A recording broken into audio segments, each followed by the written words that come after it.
A Deputación da Coruña destina 800.000 euros para impulsar o sector pesqueiro e marisqueiro da provincia durante o 2026. As axudas están dirixidas ás confrarías de pescadores e a agrupacións de mariscadores. Segundo a Deputación, estas axudas buscan reforzar a actividade pesqueira, un sector esencial para a economía local.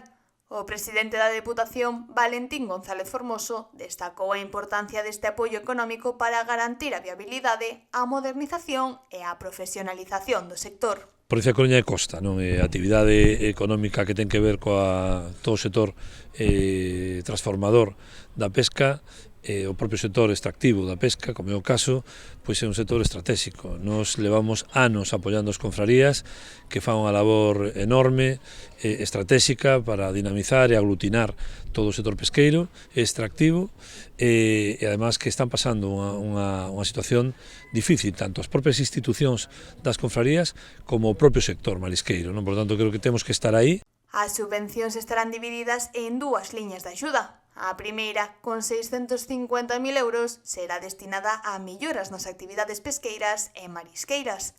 Este importe permitirá financiar a adquisición de novos equipos e maquinaria, así como a contratación de persoal para mellorar a vixilancia marisqueira. A segunda liña de axudas, cun importe de 150.000 euros, estará destinada á organización de festas e eventos para promover os produtos pesqueiros.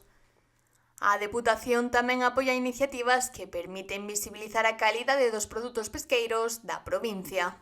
Un apoio importante para sostener a estrutura de servizo que dan apoio diario pois, aos pescadores e mariscadores, non?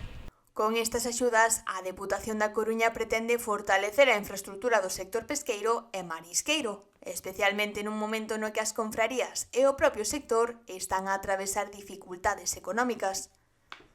O presidente tamén fixo un chamamento á Consellería de Pesca para aumentar o apoio a estas entidades que son claves na socioeconomía dos concellos mariñeiros.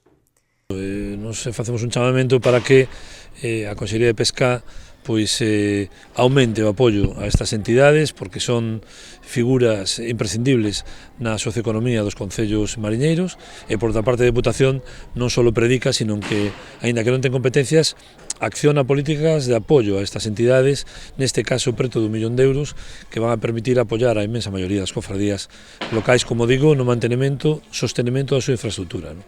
Con este investimento, a Deputación busca dar resposta á situación complexa que atravesa o sector pesqueiro e marisqueiro, asegurando que a súa actividade poida seguir sendo un motor económico para as zonas costeiras.